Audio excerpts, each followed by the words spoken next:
Jim Montgomery. Jim Montgomery was fired. He had been the coach for 2+ seasons, 65-12 his first season, but they lost in the second round. Then he 109 points last season, and they went to a Game 6 with the Stanley Cup champions. But this year they did not have a good beginning to the season, and there's a few things about this that are not good. Look, they fire Montgomery and everything works out. That's great. If they don't, oh boy. This was my fear of signing Swayman to this deal. Swayman has been a below-average goaltender this year. Is it because he didn't have the training camp? I don't know. I hope. There seems to be some discord around that contract and everything. I didn't like that when it was happening.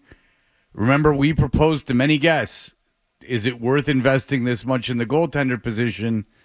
You know, a lot of teams that win cups don't have a goaltender making this much money. Swayman's pretty young. He's never been a full-time goaltender. It was very, it made me very nervous.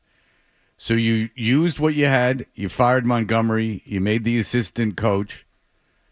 And, Montgomery, they did not extend him. They left him as a lame duck.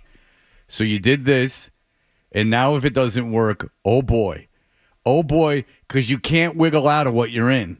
McAvoy's underperforming. Pasternak's underperforming. Swayman's way underperforming. Lindholm, who you signed, is underperforming. And those guys aren't going anywhere.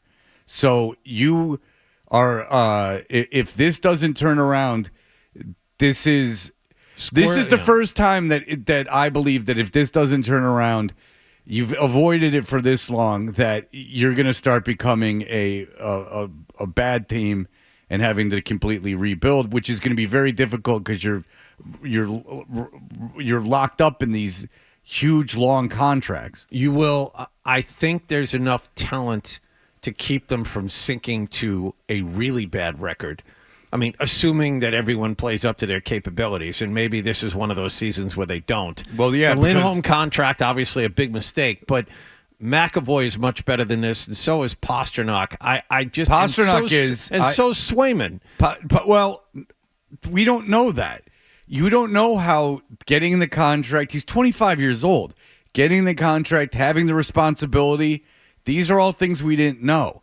And so we don't know if Swayman's good. I'm with you on Pasternak. I'm not positive McAvoy is a elite defenseman, like an elite defenseman. Now, obviously, he hasn't been in the Norris Trophy running, but at the same time, I think he's in the next 5 defensemen outside of that. Oh, no. I think when he's at his best, he is. When has he been in the? But I'm not challenging you. I'm asking when has that been?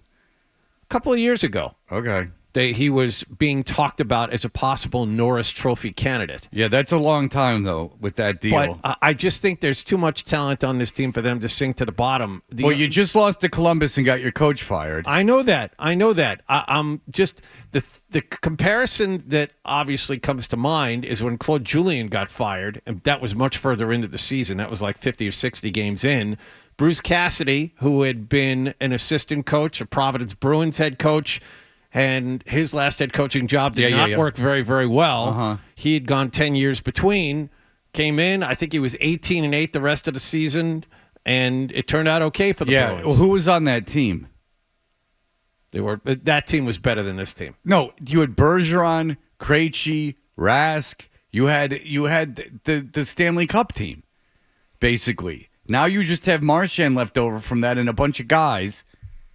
And a goaltender that you've just committed a huge amount of money and time to, one of the highest paid goaltenders of all time, to a 25-year-old kid that's never been a starting goaltender. Now listen, a full-time starting goaltender. Now this all could very much work out, but it's very early in the season, as you said, to fire Montgomery, and now you fired him, and you better start winning, because if you don't, then if I'm Jacobs, I'm firing everybody. Because at that point, I mean, if I'm Neely and Sweeney, I got to think, certainly Sweeney, if this doesn't work, all right, you used it, you fired the coach, great. And then I'm going to fire Sweeney. Yeah, what this does, obviously, this is the last, we were talking about this yesterday. The Bruins had one more move to make to try and jumpstart the team, and it was this. They've tried everything else. So if this doesn't work, this leaves Don Sweeney majorly exposed. I don't care what kind of contract he signed a year or two ago. Right. I would agree. If this doesn't work, it's the players, not the coach, and therefore the GM will take the brunt of the criticism. Player-wise, though, I think they look at the roster and they say, well, compared to last year when we scored all these points, how are we worse? How are we this much worse? Now, to your point, Fred, it's early on in the season and difficult to really say, oh, this team is 100% absolutely worse than they were last year. They're not playing as tough. And when you suffer a loss like you did against St. Louis the other night, talk about, a knee-jerk reaction, to Columbus the other night.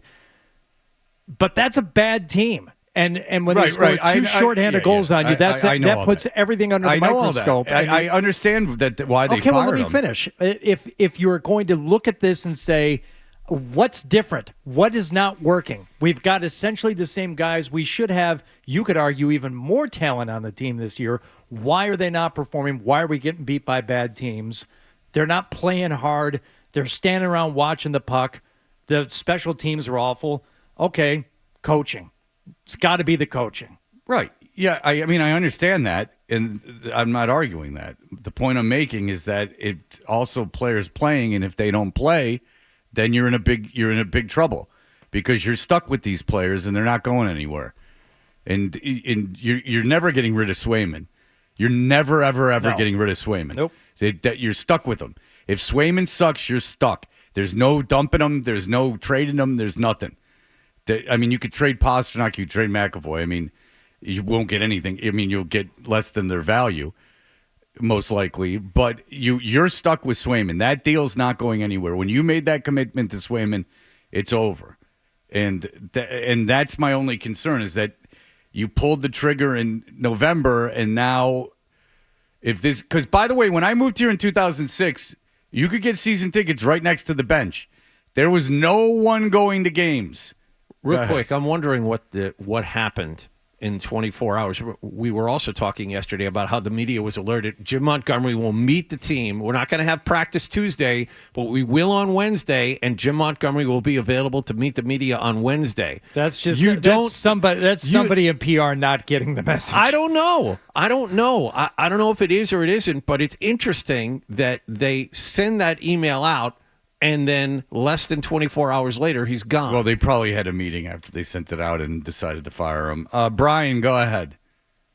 Well, guy, I think there's another element to this firing, and the fact that Montgomery lost that series to Florida a couple of years ago when we were stacked. I just don't think he ever really rebounded in the eyes of management, and they didn't extend him. He was a lame duck coach, and I just think they weren't going to extend him into next year or re-sign him. So, this was just getting ahead of that to try and jumpstart the team. Despite his record as a coach, I just think that loss to Florida was just so damning in the eyes of management and ownership. Yeah, and maybe justifiably so, but I don't know why you wouldn't have fired him in the offseason and started with a new coach. Why would you let a lame duck coach into this year? That's the things I don't understand. I don't understand letting a lame duck, if you don't have enough faith in the guy to extend him, why would you let him coach?